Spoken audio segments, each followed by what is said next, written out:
안녕하세요, 도리도리 훈장입니다. 오늘은 제가 이 시사적인 것을 조금 해볼까 합니다.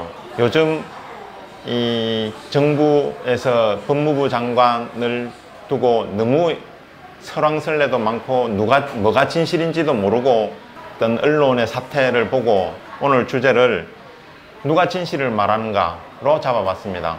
박근혜 국정농단 당시 엄마부대 또 태극기 부대를 보면서 사람들이 이 수구꼴통이라는 표현을 아주 많이 썼습니다. 그래서 뭐 난공불락의 38% 지지율 뭐 이런 표현이 이제 등장하고도 했었죠.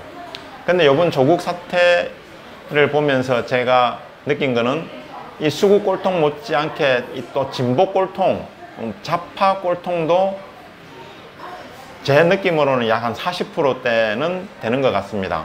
이 심리학자 러셀 하딘의 표현에 이런 이야기가 있습니다. 극단주의의 절름발이 인식으로 뭐 번역은 해놨더라고요. 이 자신의 생각과 다른 관점이나 정보는 배제해버리고 자신의 생각과 일치하는 내용만 받아들여서 기존 입장을 더 강화하는 어떤 성향을 말하는 표현입니다. 살다 보면은 누구나 적어도 어느 정도 어떤 편향된 인식을 갖고 있다는 것을 사람들 자기 스스로 느낍니다. 왜냐 그러면 정보가 넘쳐나는 시대에 살다 보니 이 모든 정보를 다 알 수가 없기 때문이죠. 그래서 신뢰할 만한 사람에게 의지하여 살아가면서 판단할 수밖에 없는 상황이기 때문입니다. 그런데 특히 정치와 정부에 관한 생각에는 대부분 어떤 직접적이거나 개인적으로 얻는 근거가 부족합니다. 언론이나 SNS를 통해 얻는 정보가 대부분이기 때문이죠. 그래서 우리가 아는 것은 어느 순간 언제라도 완전한 엉터리로 판명날 수가 있는 것입니다. 문재인 대통령의 장관 임명 처음에 인사 5대 원칙이 있었죠. 근데 이게 이번 조국 임명 과정을 보면서 완전히 그냥 전부 다 시궁창 속에 내팽겨졌다는 생각을 제가 지울 수가 없었습니다. 대통령이 왜 조국 장관을 고집하는지 제 나름대로 참 여러 생각을 많이 해봤습니다. 해봤을 때 심리적으로 이 가용성 휴리스틱이라는 어떤 현상이 있습니다. 이 가용성 휴리스틱이 뭐냐 그러면 어떤 사람들이 위험에 대해 생각을 할 때 정신적인 지름길, 이 휴리스틱이 뭐냐 그러면 체험, 경험 이런 뜻이거든요. 무슨 말이냐 그러면 테러나 어떤 자동차 사고, 태풍의 사망자 수를 과대평가하는 경향이 있고 뇌졸중이나 위암, 심장병으로 사망하는 사망자의 수는 과소평가하는 경향이 있는 것으로 나타납니다. 왜냐 그러면 자기한테 직접적이고 개인적인 경험이 그 위험을 인식하는 데 중요한 역할을 하기 때문이죠. 이런 이 가용성 휴리스틱을 사람들이 무의식적으로 사용하고 있다는 겁니다. 그 원인은 대부분 정보 부족이나 잘못된 여론, 그 다음에 어떤 전략적인 정책일 수가 있습니다. 근데 문 대통령의 경우는 이 노무현 정권 당시 자기가 민정수석에서 법무부 장관으로 지명되는 것을 당시의 야당, 지금의 내나 또 자한당이죠, 엄청나게 반대를 했습니다.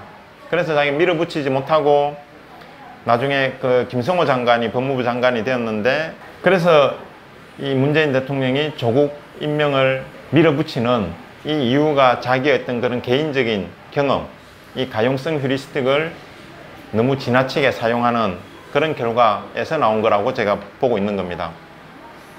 그런데 이 국가정책은 이 가용성 휴리스틱을 의식적으로 배제하고 결정하려는 그런 노력을 해야 됩니다. 왜냐 그러면 말 그대로 국가정책이기 때문이죠. 어떤 개인적인 판단으로 개인의 행동을 결정하는 게 아니고 한 사람의 장관을 임명한다는 것은 사실 엄청난 이 무게와 중요성이 있는 거기 때문에 되도록이면은 심리학에서 이야기하는 시스템 1의 사고방식, 그러니까 인지적인 판단이 아닌 이성적인 판단, 시스템 2의 사고방식을 거쳐서 이게 결정이 되고 임명이 돼야 되는데, 문재인 대통령의 경우는 이번 사건을 너무 지나치게 과거의 노무현 정권 당시의 경험, 어떤 회환이 너무 과하게 작용하지 않았나. 이 괴벨스가 한 말 중에 이런 말이 있죠. 거짓말도 1000번을 말하면 진실이 된다.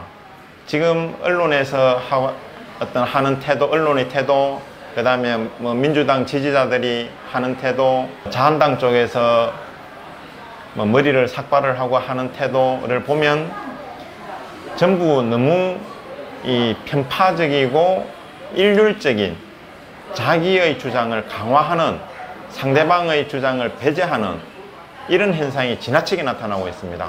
마지막으로 이 대한민국은 법치 이전에 윤리와 상식이 어느 정도 장관의 임명하는데 어떤 원칙이 되었습니다.